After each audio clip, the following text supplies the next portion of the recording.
Президент Сооронбай Жээнбеков бүгүн Жалал Абад облусуна болгон 2 күндүк сапарынын алкагында Каракөл шаарындагы ирригациялык долбоорлорду жана таза суу долбоорлорун ишке ашыруунун жүрүшү менен таанышты.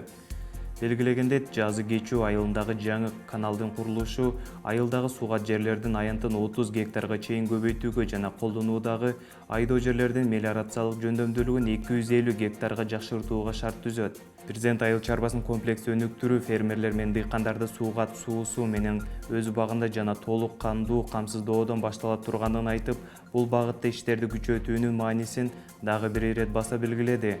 Андан соң мамлекет башчысы жергиликтүү калкты таза ичүүчү суу менен камсыздоо боюнча долбоорду жүзөгө ашыруунун жүрүшү менен таанышты.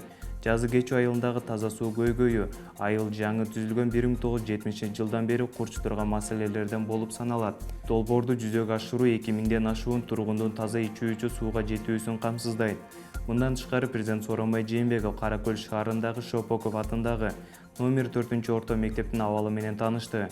Бүгүнкү күндө аталган мектептин 2-корпусун 1992-жылы токтоп калган курулушун бүткөрүү зарыл болуп турат. Окуучулар 3 нөмөттө окуп, жалпы билим берүүчү окуу жайынын жаңы корпусун куруу абдан зарыл болууда. Өкмөткө караштуу архитектура, курулуш, турак жай, коммуналдык чарба мамлекеттик агенттигинин директору Бактыбек Абдиевдин маалыматына ылайык, Шопоков атындагы номер 4-орто мектептин курулушу 2020 жаңы окуу жылына карата бүткөрүлөт. Президент Сооронбай Жээнбеков Жалал Абад облусуна болгон иш сапарынын алкагында Токтол ГЭСине барып, гидроэлектр станциясынын иши жана күз-кыш мезгилине даярдык менен таанышып чыкты. Жээнбеков Токтол ГЭСин реабилитациялоо долбоору боюнча иштер менен таанышып жатып, өлкөдөгү электр энергиясынын көпчүлүк бөлүгү, тагыраак айтканда 90% ГЭСтер тарабынан өндүрүлөт. Анын ичинде Токтол ГЭСи эң ири жана эң маанилүү электр станциясы экенин баса белгиледи. Президент энергетикалык коопсуздук, улуттук коопсуздукту камсыз кылуунун маанилүү багыты экенин айтып өттү.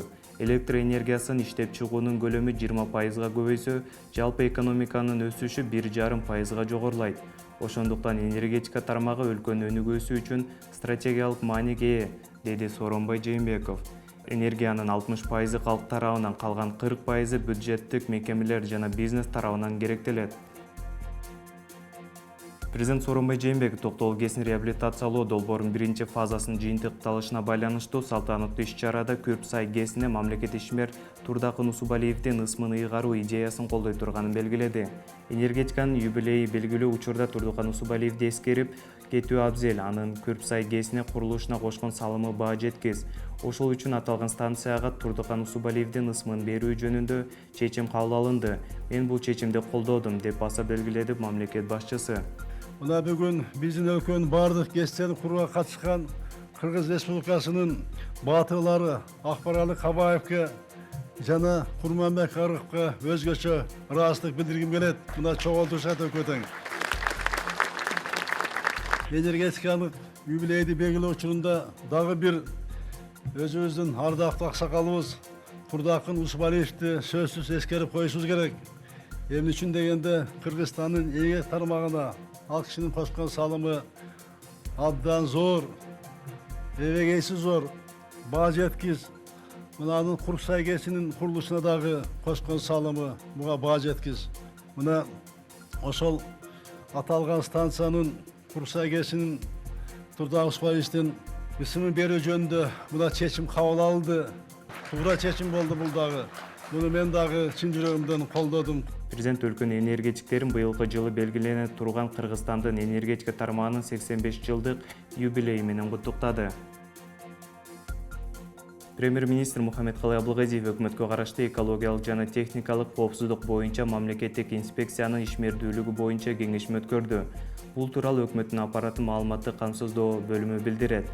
Кеңешмеде Мухаммедкалый Абылгазиев өлкөдө инфраструктуралык, социалдык өндүрүш объектилерин куруудагы жана колдонууга берүүдөгү талап кылынган нормалардын сакталышын көзөмөлдөө боюнча жасалып жаткан иштер тууралуу маалыматтарды угуп, мамлекеттик көзөмөлдүн натыйжалуулугун камсыз кылуунун маанилүүлүгүн баса белгиледи. Өкмөт башы абага чыккан зыяндуу заттарды азайтуу, ошондой эле билим берүү мекемелерин, бала бакчаларды жана ооруканаларды куруудагы көзөмөлдү күчөтүүнү активдештирүүнүн зарылдыгына өзгөчө басым жасады. Ал зыянсыз жана экологиялык жактан таза материалдарды колдонуунун маанилүүлүгүн эске салды. Ошондой эле өкмөт башчы өлкө жарандарынын кызыкчылыгы үчүн республикадагы мыйзамсыз уруксатсыз курулган жеке турак жайлардын санын эсепке алууну тапшырды. Ал социалдык жана турак жай курулушунун ортосундагы теңдешсиздикке алып келе турган мыйзамсыз курулуштун оңой эмес кесепеттерине байланышкан бул маселенин маанилүүлүгүнө токтолду. Премьер-министр экономиканы туруктуу жана коопсуз шартта өнүктүрүү үчүн бардык өндүрүштүк, социалдык объектилердеги жана турак жайлардагы коопсуздукту камсыз кылуу боюнча тапшырмаларды натыйжалуу чечүү жана алдын алуу мүнөзүндөгү чараларды активдештирүү керектигин кошумчалады. Кыргызстандагы 30 инновациялык мектепке 300 түрдүү лабораториялык жабдыктар орнотулду. Бул тууралуу Билим берүү жана Илим министринин басма сөз кызматы билдирди. Министрликтен билдиришкенде, аймактарды өнүктүрүү жылынын алкагында электрондук окутууну киргизүү үчүн бардык областтарда инновациялык мектептер ачылган. Анын алкагында жалпы билим берүү процессине электрондук жана мультимедиалык технологияны киргизүүнүн пилоттук долбоору башталган.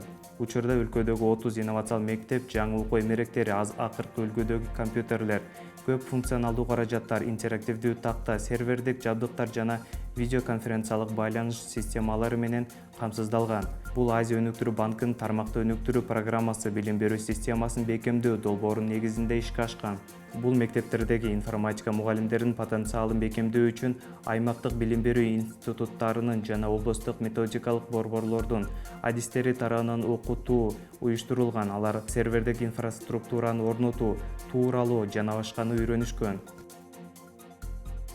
Афганистандын Ислам Республикасында Кичи жана Улуу Памир аймагында жашаган этникалык кыргыздарга Кыргызстандан гуманитардык жардам жеткирилди.